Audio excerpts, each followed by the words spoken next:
ഇന്ന് നമുക്ക് കുറച്ച് ആളുകളെ പരിചയപ്പെടാം. അവരെ പ്രത്യേകത എന്താ നിങ്ങൾക്കറിയോ? അവരെ കയ്യിലുള്ളതെല്ലാം അവർ ദാനം ചെയ്തു, സ്വതക്ക ചെയ്തു. അങ്ങനെ ദാനം ചെയ്ത് ചെയ്ത് ചെയ്ത് അവരിപ്പോൾ പാപ്പരായി നിൽക്കുകയാണ്. അങ്ങനെയുള്ള കുറച്ച് ആളുകൾ യോഗം കൂടിയിട്ട് ചർച്ച ചെയ്യുകയാണ്. നമ്മളെ കയ്യിലുള്ളതെല്ലാം കൊടുത്ത് തീർന്നു, പക്ഷേ ഇസ്ലാം ദാനം ചെയ്യുന്നില്ല, ദാനം കൊടുക്കാൻ പറയുന്നില്ല. ഞാൻ അതിലൊരു ക്ലാരിറ്റി ഉണ്ട്. ഇപ്പോൾ ഈ ദാനം ചെയ്യാന്ന് പറയുമ്പോൾ നമ്മളുടെ മനസ്സിൽ ഇപ്പോൾ ഒരു ഇന്ത്യ പോലെയുള്ള ഒരു സാഹചര്യത്തിൽ നിന്നിട്ട് നമ്മൾ പറയുമ്പോൾ ഉള്ളവൻ ഇല്ലാത്തവന് എന്തോ കൊടുക്കുന്നു, ഇതാണ് ദാനം എന്നാണ് നമ്മൾ പറയുക. ഞാൻ ഇവിടെ ഈ ഒരു കോണ്ടെക്സ്റ്റിൽ എടുത്ത് പറയുകയാണത്. ഇവിടെ നമ്മൾ കാണുന്നത് ഇസ്ലാമിൽ അത് പ്രധാനമായിട്ട് 3 രീതിയിലാണ് പറയുക. ഒന്ന്, നിർബന്ധിതമായ ജക്കാത്ത് എന്ന് പറയുന്ന ഒരു സാധനം. ജക്കാത്തിന്റെ അവകാശികളിൽ കാഫിറിനില്ല, കൊടുക്കാൻ പാടില്ല, ഹറാമാണെന്നാണ് പറയുന്നത്. അപ്പോൾ ദാനം കൊടുത്തു കുഴങ്ങി നിൽക്കുന്ന ഇവർ ചർച്ച ചെയ്യുന്നത് ഇസ്ലാമിൽ സക്കാത്ത് എന്ന് പറയുന്ന ദാനമുണ്ട്. ആ ദാനം മുസ്ലിങ്ങൾക്ക് മാത്രമേ കൊടുക്കാൻ കഴിയുള്ളൂ. അതുകൊണ്ട് തന്നെ സക്കാത്ത് മാനവിക വിരുദ്ധമാണ്. നമ്മുടെ ഇന്ത്യയിലൊക്കെ ദാനം കൊടുക്കാന്ന് പറഞ്ഞാൽ ഇല്ലാത്തവന് കൊടുക്കാന്നുള്ളതാണ്. പക്ഷേ സക്കാത്ത് എന്ന് പറഞ്ഞാൽ ഇല്ലാത്ത മുസ്ലിമിന് കൊടുക്കലാണ്. അതുകൊണ്ട് മാനവിക വിരുദ്ധമാണ്. ഇതാണ് കൺക്ലൂഷൻ. ബംഗ്ലാദേശിൽ പട്ടിണി കിടക്കുന്ന ഒരു വയസ്സൻ ചിന്തിക്കുകയാണ്, ഈ ഇന്ത്യ എന്ന് പറയുന്ന രാജ്യം എന്തൊരു മാനവിക വിരുദ്ധമാണ്. കാരണം നമ്മുടെയൊക്കെ ചിന്തയിൽ ദാനം കൊടുക്കുക എന്ന് പറഞ്ഞാൽ അത് ഇല്ലാത്തവന് കൊടുക്കുക എന്നുള്ളതാണ്. പക്ഷേ ഇന്ത്യക്കാരെന്താ ചെയ്യുന്നത്? ഇന്ത്യൻ സർക്കാർ ഈ പെൻഷനും ഈ പറയുന്ന എല്ലാ സഹായങ്ങളും നൽകുന്നത് ഇന്ത്യയിലെ ഇല്ലാത്ത ജനങ്ങൾക്ക് മാത്രമാണ്, ഇന്ത്യൻ പൗരന്മാർക്ക് മാത്രമാണ്. ബംഗ്ലാദേശുകാരനായ എനിക്കവർ പെൻഷൻ തരുന്നില്ല എന്ന് പറഞ്ഞാൽ എങ്ങനെയിരിക്കും? ഇപ്രകാരമാണ് നമ്മുടെ ആരിഫ് ജിയുടെ കണ്ടെത്തൽ. സക്കാത്ത് എന്ന് പറഞ്ഞാൽ അതൊരു പാർട്ടി ഫണ്ടാണ്. അത് പാർട്ടിയിൽ അംഗത്വമുള്ളവർക്ക് മാത്രമേ നൽകുകയുള്ളൂ. അത് എല്ലാ പാർട്ടിക്കും അതിൻ്റെതായ ഒരു പാർട്ടി ഫണ്ടുണ്ട്. ഇപ്പോൾ CPM അതിൻ്റെ ഒരു പാർട്ടി ഫണ്ടുണ്ട്. അത് കോൺഗ്രസിന് നൽകിയില്ല, അല്ലെങ്കിൽ കോൺഗ്രസ്സുകാരന് നൽകിയില്ല, അതുകൊണ്ട് CPM വർഗീയരാണ് എന്ന് ആരെങ്കിലും പറയാറുണ്ടോ? തിരിച്ചും പറയാറുണ്ടോ? ഇല്ല. ഇപ്രകാരം ഇസ്ലാമിൻ്റെ അംഗത്വമുള്ളവർക്കും ഇസ്ലാമിൻ്റെ കാര്യങ്ങൾക്കും ചെലവാക്കാൻ ഒരു പാർട്ടി ഫണ്ട് ഇസ്ലാം രൂപീകരിക്കുന്നു. അത് ഞങ്ങൾക്ക് കിട്ടുന്നില്ല, ഞങ്ങൾ എമുവായി ഇസ്ലാം എന്ന് പോയിട്ടും ഞങ്ങൾക്ക് സക്കാത്ത് കിട്ടുന്നില്ല എന്ന് പറഞ്ഞ് കരഞ്ഞിട്ട് കാര്യമില്ല. ലോകത്തെവിടെയും പാർട്ടി ഫണ്ട് ആ പാർട്ടിക്ക് മാത്രമേ ഉപയോഗിക്കുകയുള്ളൂ. ഇപ്പോൾ ആരിഫ് എന്ന് പറയുന്ന ഈ മനുഷ്യൻ, ഇദ്ദേഹം എസൻസ് ഗ്ലോബൽ എന്ന് പറയുന്ന ലോകത്തെ ഏറ്റവും വലിയ നാസ്തിക സംഘടന എന്ന് അവകാശപ്പെടുന്ന അതിൻ്റെ വലിയൊരു നേതാവാണ്. ഇവർക്കുമില്ലേ പാർട്ടി ഫണ്ട്? നിങ്ങളുടെ പാർട്ടി ഫണ്ട് നിങ്ങളൊരു ഇസ്ലാമിക വിശ്വാസിക്ക് നൽകുമോ? അല്ലെങ്കിൽ ഒരു ഇസ്ലാമിക സംഘടനയ്ക്ക് നൽകുമോ? അല്ലെങ്കിൽ മറ്റൊരു മതസംഘടനയ്ക്ക് നിങ്ങൾ നൽകുമോ? ഇല്ല. അത് സ്വാഭാവികമായി നിങ്ങളും ഞങ്ങളൊക്കെ ചെയ്യുന്നൊരു വിഷയമാണ്. അത് ഇസ്ലാമിൽ മാത്രമുണ്ട് എന്ന് പറഞ്ഞ് ആകെ ബേജാറായി നിൽക്കണ്ട എന്നേ പറയാനുള്ളൂ. ഇപ്പോൾ അവിടെ ചിരിച്ചു നിൽക്കുന്ന, ഇതെല്ലാം കേട്ടു നിൽക്കുന്ന RSSൻ്റെ സംഘികളായിട്ടുള്ള കുട്ടന്മാർ, അവർക്കുമില്ലേ പാർട്ടി ഫണ്ട്? RSSൻ്റെ ഫണ്ട് അത് CPM നൽകുമോ? അത് ലീഗിന് നൽകുമോ? ഇല്ലല്ലോ. അപ്പൊ ഇസ്ലാമിൽ മാത്രം പ്രശ്നം എന്ന് പറഞ്ഞ് എന്തിനാണ് ഇങ്ങനെ ബേജാറാകുന്നത്?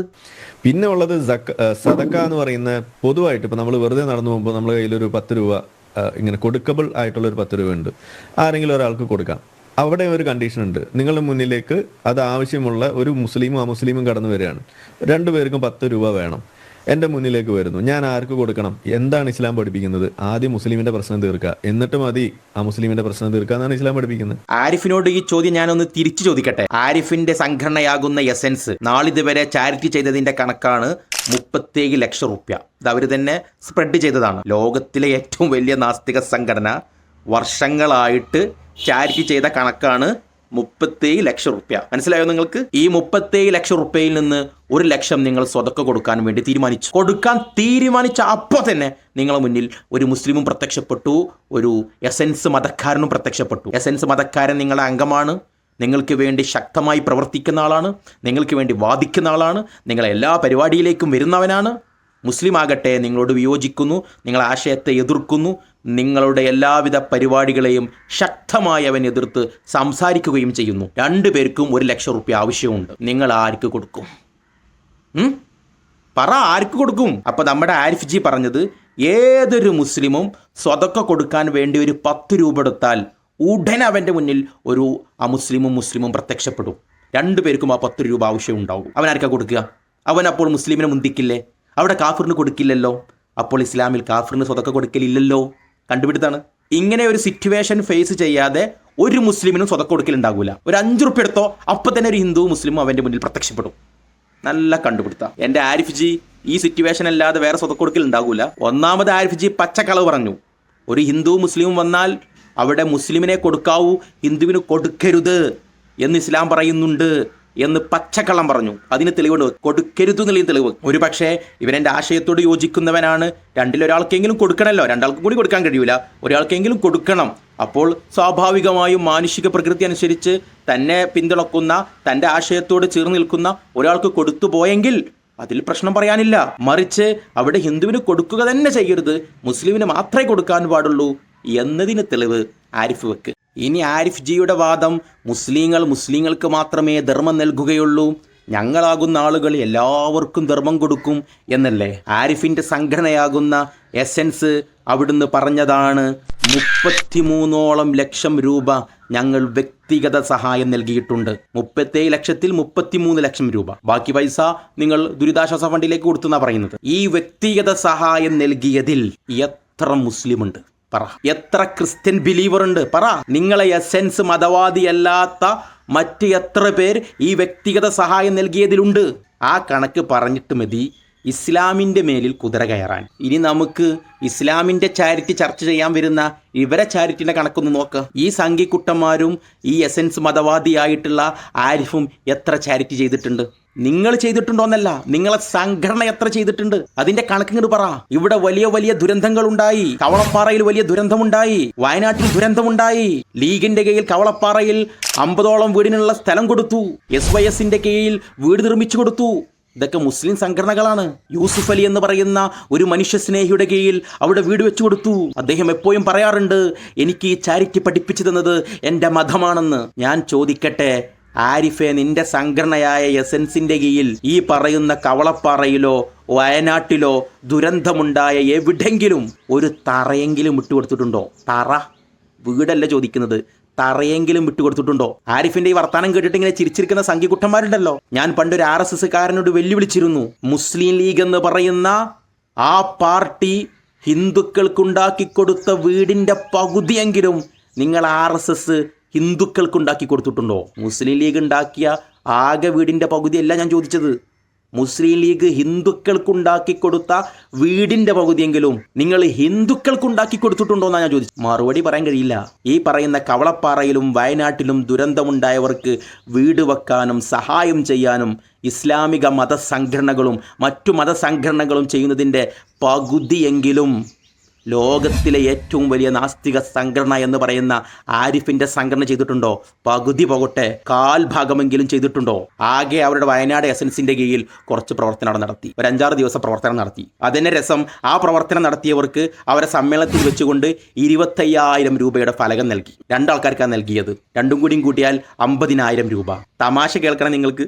ഈ എസൻസ് എന്ന് പറയുന്ന ലോകത്തിലെ ഏറ്റവും വലിയ നാസ്തിക സംഘടന ആകെ മുഖ്യമന്ത്രിയുടെ ഫണ്ടിലേക്ക് നൽകിയത് 2.5 ലക്ഷം റുപ്യ. അവിടെ പോയി 2 ദിവസം പണിയെടുത്തവർക്ക് 50,000 റുപ്യയും. അപ്പോൾ കവളപ്പാറയിലും ഈ പറയുന്ന വയനാട്ടിലും ദുരന്തമുണ്ടായ മുഴുവൻ സ്ഥലങ്ങളിലും 50-60 ദിവസം SYSന്റെ കീഴിലും SKSSFന്റെ കീഴിലും മുസ്ലിം ലീഗിൻ്റെ കീഴിലും ഒരുപാട് പ്രവർത്തകർ 1 രൂപ പോലും, 25,000 റുപ്യ അവർ കിട്ടിയിട്ടില്ല, 1 രൂപ പോലും അവരാഗ്രഹിക്കാതെ അവിടെ പോയി ജോലി ചെയ്തു, അവിടെ പോയി സേവനം ചെയ്തു.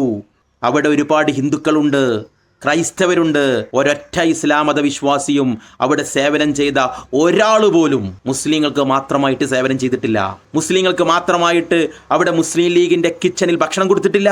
ഇതൊക്കെ മനുഷ്യർ കാണുന്ന യാഥാർത്ഥ്യങ്ങളാണ്, സത്യങ്ങളാണ്. ഇത്രത്തോളം സേവനം ചെയ്യുന്ന മുസ്ലിങ്ങളെ കുറിച്ചാണ് മുസ്ലിങ്ങൾ കാഫിരീങ്ങൾക്ക് സ്വതക്ക ചെയ്യാറില്ല. ഇതാ നിങ്ങൾ നോക്കൂ, ഒരു ഇസ്ലാമിക പണ്ഡിതന്റെ കീഴിൽ മാത്രം 100 വീടുകളാണ് അവിടെ സ്പോൺസർ ചെയ്തത്. അദ്ദേഹം അതിനുള്ള സ്ഥലം എടുത്തു കഴിഞ്ഞു. ഒരു ഇസ്ലാമിക പണ്ഡിതന്റെ കീഴിൽ മാത്രം. ലോകത്തിലെ ഏറ്റവും വലിയ നാസ്തിക സംഘടനക്ക് അവിടെ ഒരു തറയിടാൻ പോലും കഴിഞ്ഞിട്ടില്ല. ഒരു RSSന്റെ സംഘടനക്കും അവിടെ ഒരു വീടിന്റെ തറയിടാൻ പോലും കഴിഞ്ഞിട്ടില്ല. എന്നിട്ട് ഇന്ന് വരെ 100 റുപ്യ പോലും ഒരു ഹിന്ദുവിന് കൊടുക്കാത്ത ഇവന്മാരാണ് ഇസ്ലാമിന്റെ ചാരിറ്റി അളക്കാൻ വേണ്ടി വന്നിട്ട്. പിന്നെ ഞാൻ ദുരന്തമുഖങ്ങളെ മാത്രം ഉദാഹരണം പറഞ്ഞത്, ഈ ദുരന്തമുഖം എന്ന് പറഞ്ഞാൽ ഏത് കൊടുക്കാത്തവനും കൊടുത്തു പോകുമല്ലോ. അവിടെ പോലും ഈ ആരിഫിൻ്റെ ലോകത്തിലെ ഏറ്റവും വലിയ നാസ്തിക സംഘടന എന്ന് അവകാശപ്പെടുന്ന ആ സംഘടനയും അപ്പുറത്ത് ആരിഫിൻ്റെ സംസാരം കേട്ടി ചിരിച്ചു നിൽക്കുന്ന സംഘിക്കുട്ടന്മാരും വേണ്ടത്ര സഹായം നൽകിയിട്ടില്ല എന്നാണ് ഞാൻ പറഞ്ഞു വരുന്നത്. ഇനി അല്ലാതെ നോക്കുകയാണെങ്കിൽ ഒന്നുമില്ല. ഇവർ ദിനേന ചാരിറ്റി ചെയ്യുന്ന എത്ര മുസ്ലിം സംഘടനകളുണ്ട്. മെഡിക്കൽ കോളേജിൽ അപ്രകാരം സ്വാതന്ത്ര്യ കേന്ദ്രങ്ങൾ എത്രയുണ്ട് മുസ്ലിം സംഘടനയുടെ കീഴിൽ. അപ്രകാരം ഡയാലിസ് കേന്ദ്രങ്ങൾ ഫ്രീ ആയിട്ട് പാവപ്പെട്ടവർക്ക് ഹിന്ദു മുസ്ലിം ക്രിസ്ത്യൻ എന്ന വേർതിരിവില്ലാതെ വീട് കെട്ടിക്കൊടുക്കുന്നു. പാണക്കാട് തങ്ങൾ കുടുംബത്തിൻ്റെ നേതൃത്വത്തിൽ തന്നെ എത്ര വീടുകളാണ് അന്യമതസ്ഥരായിട്ടുള്ള മുസ്ലിം അല്ലാത്തവർക്ക് കയറ്റിക്കൊടുത്തിട്ടുള്ളത്. അപ്രകാരം SYSൻ്റെ കീഴിൽ SKSSFൻ്റെ കീഴിൽ ഇങ്ങനെ തുടങ്ങി ദിനേന ചാരിറ്റി ചെയ്തുകൊണ്ടിരിക്കുന്ന മുസ്ലിം സംഘടനകൾ എണ്ണിയാൽ തീരൂല. അവരുടെ ചാരിറ്റി പ്രവർത്തനം അത്രത്തോളമുണ്ട്. ഇന്നുവരെ ദിനേനെ ഏതെങ്കിലും ഒരു മെഡിക്കൽ കോളേജിൽ ചോറ് കൊടുക്കണ്ട, ചോറിൻ്റെ ഒപ്പം കൂട്ടാൻ അച്ചാറ് പോലും കൊടുത്തിട്ടില്ല ഈ പറയുന്ന ആരിഫിൻ്റെ ലോകത്തിലെ ഏറ്റവും വലിയ നാസ്തിക സംഘടന. എന്നിട്ട് ഇസ്ലാമിനെ ചോദ്യം ചെയ്യാൻ വന്നിരിക്കുക. എന്താണ് ഇസ്ലാം പഠിപ്പിക്കുന്നത്? ആദ്യം മുസ്ലിമിന്റെ പ്രശ്നം തീർക്കുക, എന്നിട്ട് മതി ആ മുസ്ലിമിന്റെ പ്രശ്നം തീർക്കുക എന്നാണ് ഇസ്ലാം പഠിപ്പിക്കുന്നത്. അപ്പൊ ഇതുപോലെയുള്ള കാര്യങ്ങൾ അറിയുന്ന ആളുകളെ സംബന്ധിച്ചിടത്തോളം അവരതേ ചെയ്യൂ. അറിയാത്ത ആളുകൾ ചിലപ്പോ ഹിന്ദുവിനെ കാണുമ്പോൾ മനസ്സലിഞ്ഞിട്ട് കൊടുക്കുന്ന ഒരു സെക്കൻഡ് ഇത് കാണുമ്പോൾ ഇത് മനസ്സലിഞ്ഞിട്ട് കൊടുക്കുന്ന വളരെ മനുഷ്യസ്നേഹികളായിട്ടുള്ള മുസ്ലിങ്ങൾ നമ്മുടെ നാട്ടിലുണ്ട്. അവർ ധരിക്കുന്നത് അവരുടെ ആ മാനുഷിക സ്നേഹം, അവർ കാണിക്കുന്ന അനുകമ്പ ഇത് ഇസ്ലാമിന്റെ ഭാഗമായിട്ട് കിട്ടിയതാണെന്നാണ് അവർ ധരിക്കുന്നത്. അത് തെറ്റിദ്ധാരണയാണ്. അത് അവരുടെ സഹജമായിട്ടുള്ള ക്വാളിറ്റിയാണ്. അത് നമ്മൾ പറഞ്ഞു കൊടുക്കണ്ടേ, അത് തിരുത്തി കൊടുക്കണ്ടേ. നിങ്ങൾ കൊണ്ട് നടക്കുന്നത് ഇസ്ലാമിന് അന്യമാണ്, നിങ്ങൾ നല്ലൊരു മനുഷ്യനാണ്, നിങ്ങൾ ഇസ്ലാമിലേക്ക് പോകാതിരിക്കൂ എന്ന് പറയണം. അല്ലെങ്കിൽ എന്താ ആരിഫ് പറഞ്ഞു അറിയോ നിങ്ങൾക്ക്? ഏതെങ്കിലും ഒരു മുസ്ലിം അള്ളാഹുവിൽ നിന്ന് പുണ്യം പ്രതീക്ഷിച്ചുകൊണ്ട് ഇതുപോലെ കാഫിരിങ്ങളെ സഹായിക്കുന്നുണ്ടെങ്കിൽ അയാളെ പോയിട്ട് തിരുത്തണം. അയാളോട് പറയണം, മോനെ നീ ഇങ്ങനെ കൊടുക്കല്ലേ, ഇങ്ങനെ കൊടുക്കാൻ ഇസ്ലാം പറയുന്നില്ല, അതുകൊണ്ട് നീ കൊടുക്കരുതേ എന്ന് പറഞ്ഞ് അയാൾ ഒരു കാഫിറിന് കൊടുക്കാൻ നിൽക്കുന്ന പണം തടയണമെന്നാണ് ഇവനിപ്പോൾ ഈ പറഞ്ഞതിൻ്റെ ആകത്തുക.